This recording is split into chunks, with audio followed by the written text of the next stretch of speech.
नमस्कार आदाब नाजरीन, आप देख रहे हैं एमको न्यूज़। कैमरामैन इरफान के संग में मोहम्मद शब्बीर। आज मैं आया हुआ हूँ यहाँ पे एडवोकेट नफीरुल इस्लाम के साहब के सामने। मैं उनसे कुछ बातें जानी। जहाँ तक आपको मालूमात होगा कि वसीम रिजवी जो खुद एक मुसलमान होने के बावजूद कुरान जो एकदम मुक़द्दस किताब है इस्लाम के मानने में, जो मुसलमानों के लिए कुरान एक ऐसा किताब है जिसमें कोई दो राय नहीं है, जिसमें कोई रद्दो बदल नहीं है, जिसके ऊपर वसीम रिजवी ने हाई कोर्ट में पिटिशन दायर किया था कि 26 आयत ऐसा है कुरान में जो टेररिज्म की तरफ बढ़ावा देता है। और अभी मेरे सामने बैठे एडवोकेट नफीरुल इस्लाम जो खुद एक सुप्रीम कोर्ट और हाई कोर्ट से केस भी लड़ते हैं और जो CANRC की तरफ से भी केस अभी लड़ रहे हैं। आइए मैं उनसे कुछ इस बात में गौर व फिक्र करने की, हम लोग जानने की, कुछ बातें जानने की, हकीकत जानने की कोशिश करते हैं। आइए मैं उनसे कुछ बात करता हूँ। नफीरुल इस्लाम, कैसे हैं आप? जी बहुत बहुत शुक्रिया आपका, जो आपने मुझे अपने इस सोशल मीडिया नेटवर्क पे मुझे मौका दिया वसीम रिजवी के मुद्दे से कुछ बातें रखने के लिए। बहुत अफसोस की बात है कि वसीम रिजवी जो कि शिया सेक्ट, यानी कि जैसे इस्लाम में दो सेक्ट है, सुन्नी और शिया, और वो शिया सेक्ट से बिलोंग करते हैं, लेकिन क्योंकि वो भी ईमान वाले हैं, रसूलुल्लाह की उम्मत में हैं, उनके फॉलोअर्स में हैं, उन्होंने कुछ दिन कबल सुप्रीम कोर्ट में कुरान शरीफ के मुतालबा से 26 आयतों को लेकर उन्होंने एक दावा पेश किया था और ये कहा था कि कुरान शरीफ में 26 आयतें ऐसी हैं जो मुसलमानों को गैर कानूनी तरीके से टेररिज्म की तरफ बढ़ावा देती है। जो मुसलमान बच्चे मदरसे में या सेंट्रल बोर्ड से जुड़े हुए स्कूलों में पढ़ते हैं जहां उर्दू और इस्लामिक तालीम दी जाती है, वहां इन आयतों को गलत तरीक़ा से इस्तेमाल किया जाता है और उन्हें देश के ख़िलाफ़ भड़काने की कोशिश की जाती है। तो आज 13 तारीख हो चुका है, यानी कि एक रोज़ कबल सुप्रीम कोर्ट के ट्रिपल बेंच में सुनवाई थी, जहाँ बेंच को हेड किया था जस्टिस RF नरीमन साहब ने, जो कि बहुत सीनियर जजों में से एक है। उन्होंने याचिका को सुनते ही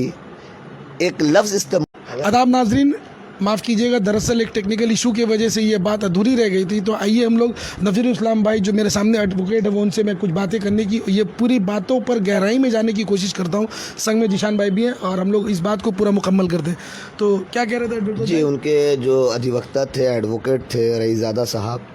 उन्होंने सुप्रीम कोर्ट के सामने कुछ ऐसी बातें रखी जिसे सुप्रीम कोर्ट ने सुनने के बाद खुद उन्हें लगा कि ये तमाम बातें जो है वो बेबुनियादी हैं। सबसे पहली बात, उन्होंने कुरान को चैलेंज करते हुए कुछ ऐसी बातें कही जिसमें उन्होंने कहा कि कुरान शरीफ जो है वो फंडामेंटलिज़म, एक्सट्रीमिज़म और टेररिज्म की तरफ बढ़ावा देता है, जो कि बहुत सारे आयतों का उन्होंने वर्णन किया। उन्होंने बताया जैसे कि वर्ष नंबर 9 सूरा नंबर 5, वर्ष नंबर 9 सूरा नंबर 28, वर्ष नंबर 4 सूरा नंबर 101, वर्ष नंबर 9 सूरा नंबर 123, वर्ष नंबर 4 सूरा नंबर 56, वर्ष नंबर 9 सूरा नंबर 23, वर्ष नंबर 9 सूरा नंबर 37, वर्ष नंबर 5 सूरा नंबर 57, वर्ष नंबर 33 सूरा नंबर 61, वर्ष नंबर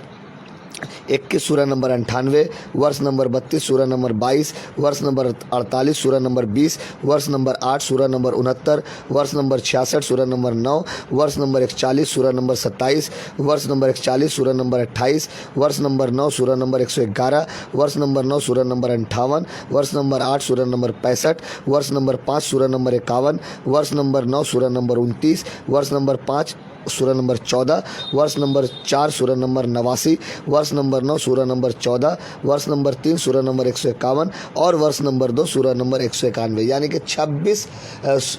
सूरों पे उन्होंने ये दावा ठोका था कि जिसके वजह से कुरान शरीफ में उस ज़माने में प्रॉफेट मोहम्मद, यानी कि मोहम्मद रसूलुल्लाह सल्लल्लाहु अलैहि वसल्लम के जो खलीफात थे, उन्होंने कुरान शरीफ को मुकम्मल तरीके से कंप्लीट एक नक्शा देने में उन्होंने बहुत सारे गलत सूरों को डाल दिया है। लेकिन सुप्रीम कोर्ट ने बहुत साफ तरीके से इस बात को नकार दिया और उन्होंने एक बहुत पुराने केस का हवाला दिया और सुप्रीम कोर्ट ने कहा कि ठीक इसी तरह जो है 1987 में कलकत्ता हाई कोर्ट में इसी तरह की याचिका दर्ज की गई थी रिट ऑफ मैंडेमस के तहत, जिसे गवर्नमेंट के खिलाफ एडवोकेट चंद्रलाल चोपड़ा और सेठलाल सिंह ने लड़ाई की थी और साफ तरीके से कलकत्ता हाई कोर्ट ने भी कह दिया था, कुरान शरीफ का पूरा मुतालबा करवाया गया था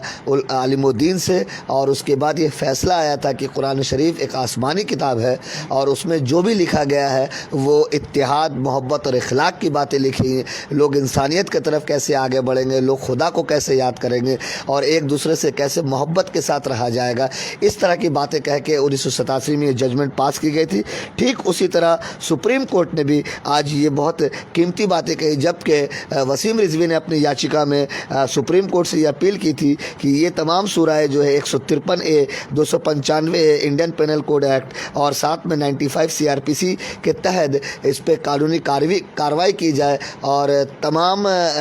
ऐसे ऑर्गेनाइजेशन के ख़िलाफ़ भी काम की जाए जो इन सूराओं को गलत तरीक़ा से प्रयोग करने की कोशिश कर रही है और लोगों को गलत बता रही है कि आपका सूरा सही है और आप, लेकिन एक्चुअली मैं शुक्रगुज़ार हूँ सुप्रीम कोर्ट का। मैं ख़ुद मुसलमान होने के नाते ये बहुत खुशी की बात है कि सुप्रीम कोर्ट में जो भी जजेस है, बहुत तालीम याफ्ता जजेस है, कहीं ना कहीं उन्होंने बहुत सारी धार्मिक किताबें पढ़ी है और उन्होंने ये जो डिसीज़न आज दिया है और पिटीशन को बर्खास्त किया है, ये दीन इस्लाम के लिए हिंदुस्तान में एक बहुत बड़ा दिन माना जाएगा, क्योंकि वसीम रिजवी एक ऐसे शख्सियत है जिन्हें शिया वक्फ बोर्ड से धक्के मार के निकाला गया था। उनके ऊपर बहुत सारे scam, monetary scam, land scam के गबन के मामले पहले से ही दिल्ली में चल रहे हैं। तो कहीं ना कहीं वसीम रिजवी के साथ साथ जो उनके और भी लोग उनके साथ जुड़े, हो सकता है कि इसमें किसी विशेष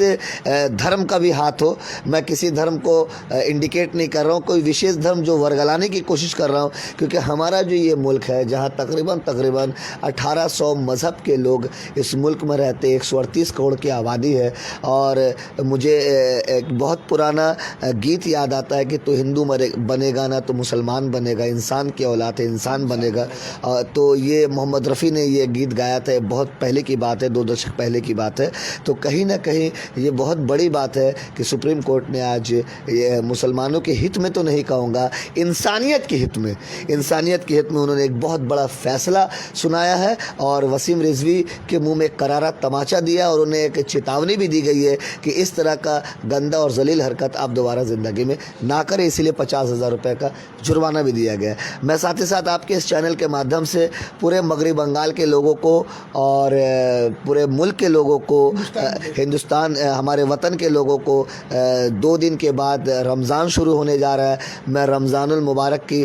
तमाम मज़हबों के लोगों को दिल के गहराई से बहुत बहुत मुबारकबाद पेश करता हूँ। और साथ ही साथ हमारे मुल्क में एक और त्यौहार है पहला बैसाख जिसे कहते हैं, जिसे बहुत सारे राज्यों में मनाया जाता है। मैं तमाम देशवासियों को जो उस त्यौहार में अपने घरों में खुशियाँ लाएंगे, मैं उन लोगों को भी दिल की गहराई से मुबारकबाद पेश करता हूँ। और आपके इस एमको नेटवर्क को मैं शुक्रिया अदा करता हूँ कि आप लोग ज़मीनी स्तर से जो हकीकत लोगों के सामने पहुँचाने की कोशिश कर रहे हैं, आप इसमें आगे भी सक्षम हो, कामयाब हो। बहुत बहुत शुक्रिया। आप देख सकते हैं नाज़रीन, कितनी बेहतरीन तरीके से इन्होंने हर एक बात को बताया,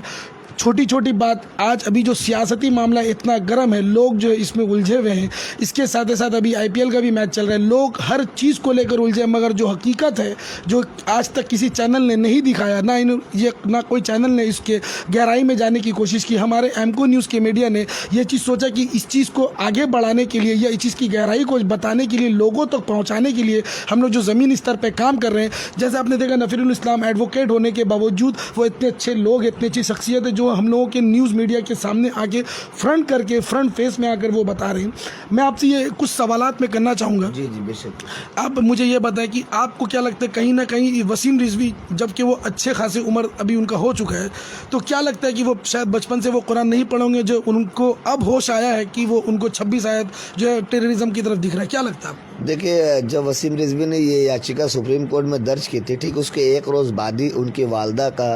कुछ स्टेटमेंट मीडिया में आया था और उनके भाई साहब का भी।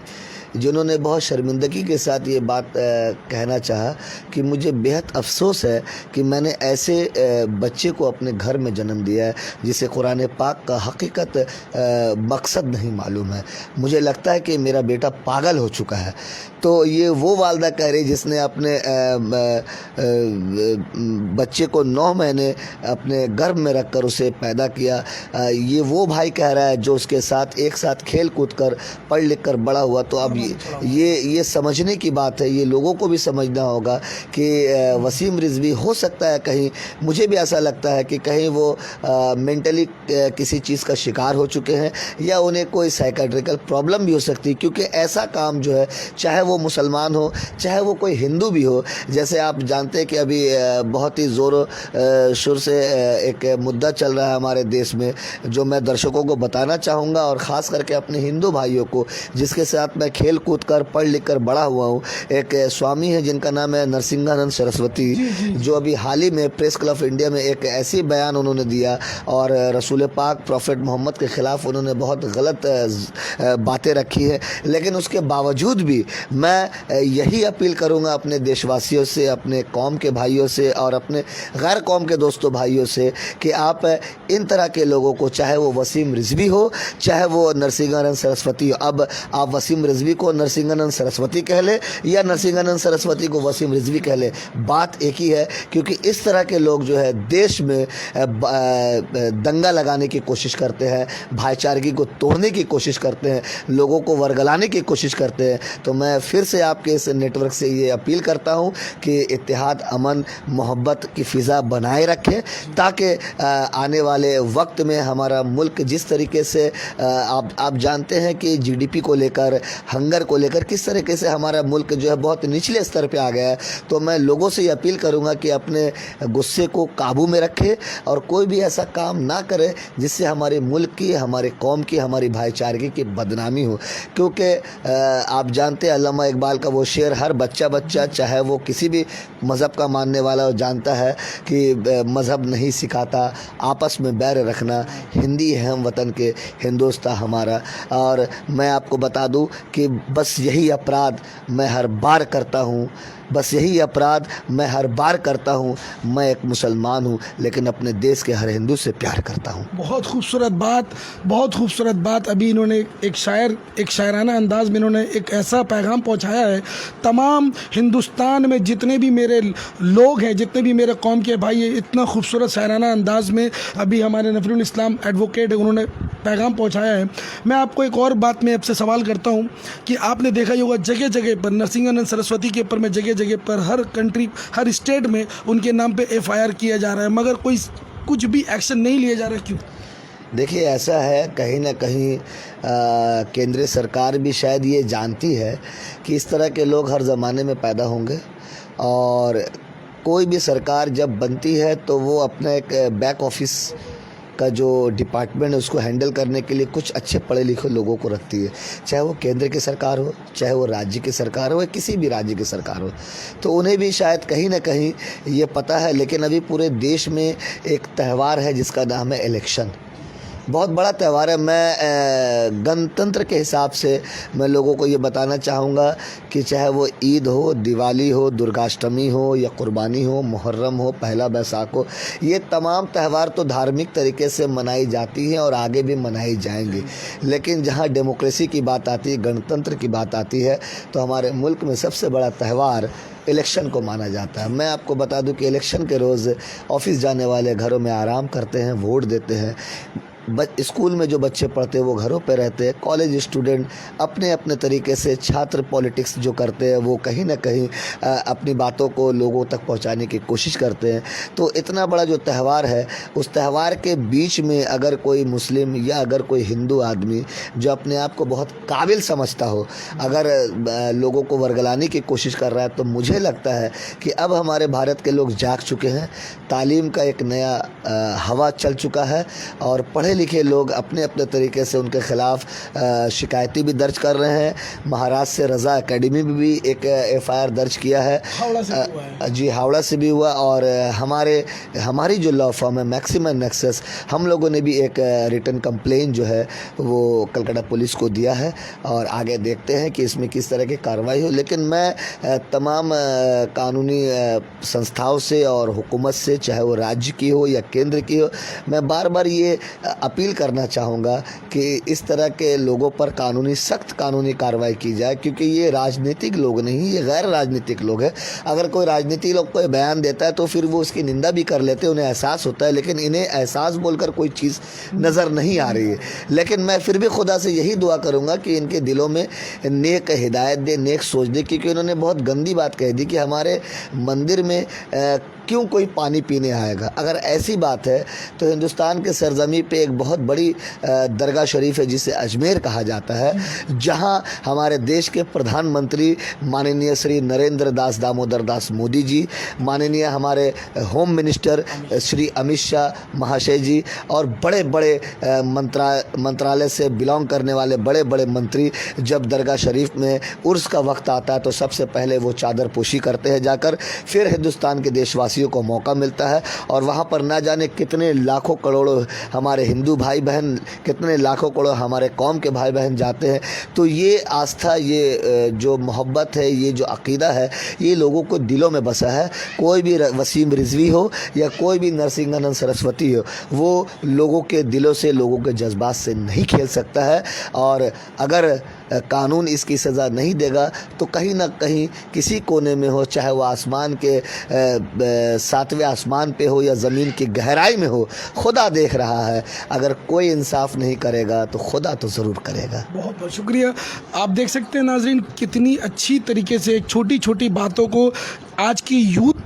तक और तमाम हिंदुस्तान के अंदर में जितने आवाम हैं, हर धर्म के भाई तक, हर धर्म के लोगों तक ने कितनी खूबसूरती अंदाज़ों से इन्होंने अपनी बातों को रखा। मैं ये अपने चैनल के माध्यम से मैं अपील करता हूँ तमाम हिंदुस्तान के अंदर में जितने भी मेरे कौमी भाई हैं, जितने भी धर्मों के भाई हैं, मैं सबसे अपील करता हूँ कि आप इस चीज़ की गहराई को समझें और मिलकर रहने की कोशिश करें और किसी की भी बहकावे में ना आएँ। और मैं ये उम्मीद करता हूँ कि ये बात मेरे तमाम हिंदुस्तान के लोगों तक ये बात पहुँचे और आप आने वाले कल में इस चीज़ को बढ़ावा ना देते हुए बल्कि मिलकर रहने के लिए कोशिश करें। आइए, मेरे सामने एक और जिशान भाई बैठे हैं जो आज की यूथ है, मैं उनसे भी कुछ चंद सवालात करता हूँ और ये जानने की कोशिश करता हूँ वो इस चीज़ को किस नज़रिए से देखते हैं। जिशान आलम साहब, आप कैसे हैं?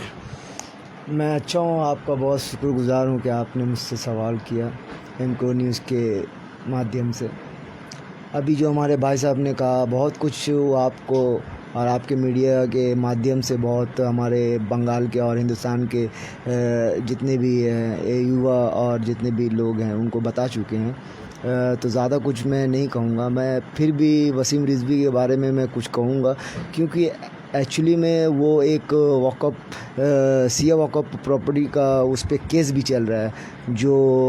गबन करके बैठा हुआ था। तो वो सबसे बचने के लिए कहीं ना कहीं वो RSS में गया और उसको मतलब अपना केस को मतलब जितना भी हो सके विड्रॉ करने के लिए, ये कुछ ना कुछ अपने आका को खुश करने के लिए वो करते रहता है आगे भी। और जो ये मैं और भी बढ़ के ये कहूँगा कि वसीम रिजवी जैसे लोग जो हैं हमारे हिंदुस्तान में, ये शिया और सुन्नी को मतलब बांटना चाहते हैं, इसलिए कि और भी और हमारे बगल में जैसे पाकिस्तान हो गया, बांग्लादेश हो गया, ये लोग में थोड़ा सा मतभेद चलते रहता है शिया सुन्नी में। तो यहाँ पर ऐसा कुछ नहीं देखने को मिलता है हिंदुस्तान के अंदर में। तो वो लोग जो मतलब दंगा कराने वाले और जो मतलब देखना नहीं चाहते हैं कि मुस्लिम और हिंदू और बाकी जो जितने भी कास्ट है वो लोग कैसे एक साथ रहते हैं, कैसे उन लोगों को अलग डिवाइड करें। तो ये डिवाइड एंड रूल जो लेकर मतलब अंग्रेज़ों का, अभी भी ये RSS वाले लोग जो 65 साल में ये लोग अपना मतलब मजबूत किए बेस। अभी जहाँ भी जाइए देखिए RSS का हर बंदा आपको मिलेगा और कहीं ना कहीं आपको ये अडानी अंबानी का इन्वेस्टमेंट मिलेगा इसमें, मैं बढ़ के कहूँगा। और उनको जो अभी इसराइल के तरफ से बहुत बड़ा अचीवमेंट मिला है, जैसे वहाँ पर जाकर पानी का जो रिफाइन मशीन का उसका भी मिला है, और भी पेट्रोल वगैरह का उसका भी उनको कॉन्ट्रैक्ट मिला है मुकेश अंबानी को। तो ये सब जो हो रहा है, ये कहीं ना कहीं नया वर्ल्ड ऑर्डर जो सेट हो रहा है, उसको भी देखते हुए हम लोगों को ये देखना है कि जो अभी हम लोगों को हदीस में सीखने को मिलता है, हमारे जितने भी मुफ्ती साहब हो गए और इमाम साहब हो गए, मस्जिद में हम लोग बताते हैं और हम लोग खुद भी पढ़ते हैं अपने घरों में भी। तो उसमें एक हदीस में ज़िक्र है, नबी फरमाते हैं कि दज्जाल जो है वो जब आएगा तो दज्जाल से आने से पहले उसका जो काम है ना वो आप तक पहुंचना चालू हो जाएगा। तो लगता है कि वो दज्जाल का जो आने वाला काम है वो सब दुनिया के सामने जी बेशक, ये जो है दज्जाली जो निज़ाम जो है ये वर्ल्ड ऑर्डर के थ्रू हमारे पूरे वर्ल्ड में आ रहा है। और ये बिटकॉइन हुआ, ये सब जो हुआ, ये जो इलेक्ट्रॉनिक जो करेंसी हुआ, ये सब चीज़ उसी निज़ाम की तरफ जा रहा है।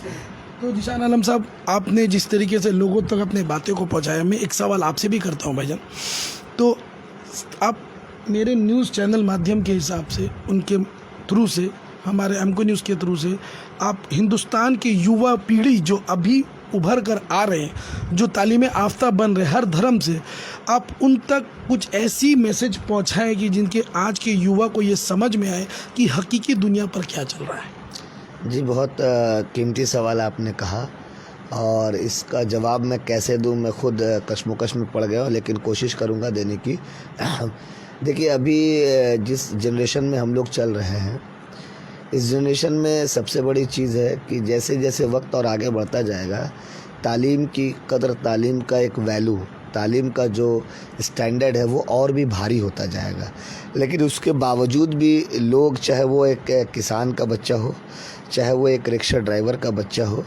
चाहे वो किसी ऑफिसर का बच्चा हो, चाहे लोग मिडिल क्लास हो या अपर मिडिल क्लास हो, या बहुत ज़्यादा बड़े लोग, आप देखिएगा कि पहले कुछ ज़माने में जो व्यवसायी लोग होते थे वो अपने बच्चों को तालीम नहीं देते थे, लेकिन अब वो जो व्यवसायी है अपने बच्चों को तालीम भी देते। वो चाहते कि हमारा बच्चा जो है हमारे बिज़नेस को ज़माने के साथ आगे बढ़ाए, उसके लिए जो बिज़नेस एडमिनिस्ट्रेशन की जो तालीम है वो उसको दिलवाते हैं।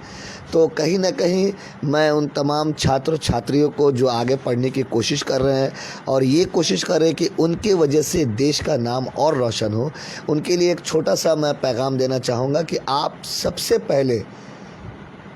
जहाँ भी रहते हैं, किसी हॉस्टल में, कॉलेज में, इलाके में, मोहल्ले में, ट्यूशन आवर में, या किसी ऑफिस में आप इंटर्न में हैं, या आपकी नौकरी लग चुकी है लेकिन आपकी आयु 20 साल से लेकर 35 साल के बीच में है, तो आप सबसे पहले अपने आसपास के लोगों के बीचों में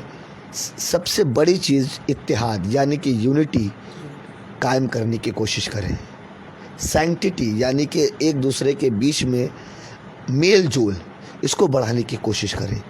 पीस यानी कि अमन कैसे फैलेगा ये बढ़ाने की कोशिश करें। और प्रॉस्पेरिटी ये तमाम मज़हब सिखाता है। तो इन चारों चीज़ों को जब आप जोड़ेंगे तो आप देखेंगे कि इससे उत्तर, दक्षिण और पूर्व पश्चिम का एक मिसाल कायम होगा और चारों तरफ के लोग जो है एकजुट होकर अपने मुल्क को आगे बढ़ाने की कोशिश करेंगे। और इस तरीके से उनके आने वाले जनरेशन, उनके बाल बच्चे भी अच्छी तालीम की तरफ जाएंगे, क्योंकि एजुकेशन जो है वो सबसे बड़ा हथियार है अपना डिफेंस करने के लिए। चाहे वो रविंद्रनाथ टैगोर हो, काजी नजरुल हो,